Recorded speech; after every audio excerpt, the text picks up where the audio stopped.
നമസ്കാരം. കേരളത്തിന്റെ അടുത്ത പോലീസ് മേധാവിയെ നിയോഗിക്കുന്നതിൽ നിർണായകമായ തീരുമാനമെടുക്കാനുള്ള ഉത്തരവാദിത്തം കേരള കേഡർ മുൻ IAS ഉദ്യോഗസ്ഥന്. ഇതോടെ കേരളത്തിലെ രാഷ്ട്രീയം നന്നായി അറിയാവുന്ന വ്യക്തിയെ കേന്ദ്ര സർക്കാർ യൂണിയൻ പബ്ലിക് സർവീസ് കമ്മീഷൻ ചെയർമാനായി നിയമിച്ചതോടെയാണ് ഈ സാഹചര്യം ഉണ്ടാകുന്നത്. മുൻ പ്രതിരോധ സെക്രട്ടറി അജയ് കുമാറിനെ യൂണിയൻ പബ്ലിക് സർവീസ് കമ്മീഷൻ ചെയർമാനായി നിയമിച്ചത് കഴിഞ്ഞ ദിവസമാണ്.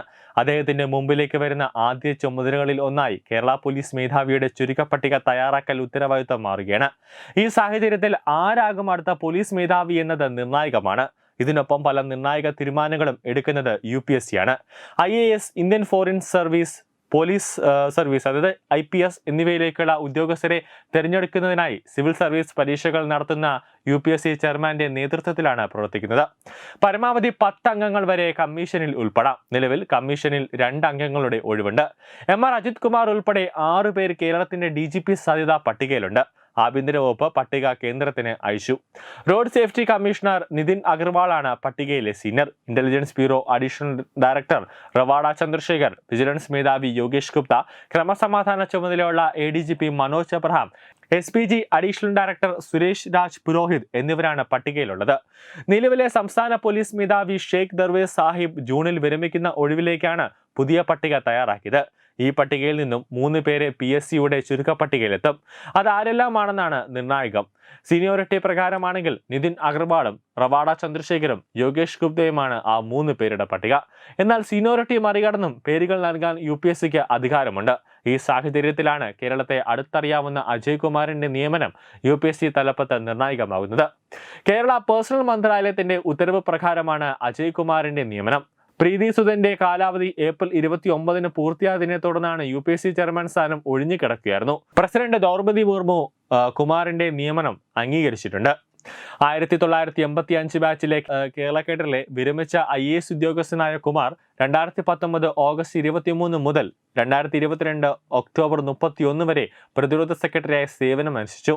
Chief of defence staff, Agniveer പദ്ധതി, ആത്മനിർഭർ ഭാരത് സംരംഭങ്ങൾ, ഓർഡിനൻസ് ഫാക്ടറികളുടെ കോർപ്പറേറ്റീവൽക്കരണം തുടങ്ങിയ പരിഷ്കാരങ്ങൾക്ക് അദ്ദേഹം നേതൃത്വം നൽകി.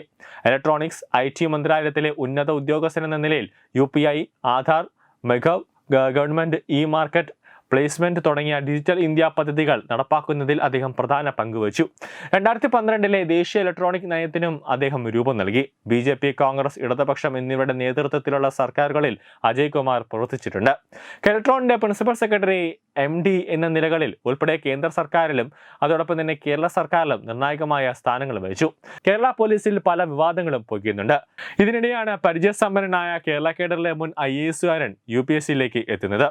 വിജിലൻസ് മേധാവിയായി 9 മാസം മാത്രം പൂർത്തിയാക്കിയ DGP യോഗേഷ് ഗുപ്തയെ സ്ഥാനത്ത് നിന്നും മാറ്റിയതിൽ വിവാദം പുകയാണ്. 1.5 മാസം കഴിഞ്ഞുണ്ടാകുന്ന പോലീസ് മേധാവി നിയമനത്തിനുള്ള 3-അംഗ പട്ടികയിൽ ഇടം നേടുമെന്ന് കരുതുന്ന അദ്ദേഹത്തെ വിജിലൻസിൽ നിന്നും മാറ്റിയത് അപ്രതീക്ഷിതമാണ്. കണ്ണൂർ ജില്ലാ പഞ്ചായത്ത് മുൻ അധ്യക്ഷ PP ദിവ്യയുടെ പേരിൽ വിജിലൻസ് കേസ് രജിസ്റ്റർ ചെയ്യണമെന്ന നിർദ്ദേശത്തിനു പിന്നാലെയാണ് സ്ഥാനം നഷ്ടമെന്നതിലാണ് ഒരു വിവാദം.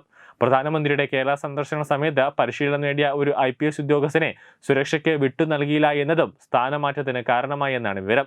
ദിവ്യയുടെ പേരിൽ FIR രജിസ്റ്റർ ചെയ്ത് അന്വേഷിക്കണമെന്ന് യോഗേഷ് ഗുപ്ത ശുപാർശ ചെയ്തെങ്കിലും ഇതുവരെ അതുണ്ടായില്ല. ഇനി പുതിയ വിജിലൻസ് മേധാവി വന്ന ശേഷമാകും ഇക്കാര്യത്തിൽ ഒരു അന്തിമ തീരുമാനമുണ്ടാകുക. News desk Tattvamayi news. Thumpamon Sree Vadakkumnathan ക്ഷേത്രം, അമ്പലക്കടവ്, പത്തനംതിട്ട. ശ്രീമദ് സ്കന്ദപുരാണ മഹാസത്രം. ഞാൻ ഡോക്ടർ വിപിനചന്ദ്രൻ നായർ, ചാങ്ങേത്ത് ആയുർവേദ ഹോസ്പിറ്റൽ, തുമ്പോൺതാഴം. 8 കരകളുടെയും നാഥനായ ശ്രീ വടക്കുംനാഥ ക്ഷേത്രത്തിലെ മെയ് 11 മുതൽ 18 വരെ നടക്കുന്ന സ്കന്ദ സത്രം. ഇത് ഇന്ന് കേരളത്തിൽ എനിക്ക് തോന്നുന്നത് ആദ്യമായിട്ടാണ് ഇങ്ങനെ ഒരു സ്കന്ദസത്രം ഇവിടെ നടത്തുന്നത് എന്ന് തോന്നുന്നു. അപ്പോൾ ഇതൊരു മഹാക്ഷേത്രമാണ്. 1200-1500 വർഷത്തെ പഴക്കമുള്ള വളരെ ബൃഹത്തായ മഹത്തായ ഒരു ക്ഷേത്രമാണ് വടക്കുംനാഥ ക്ഷേത്രം.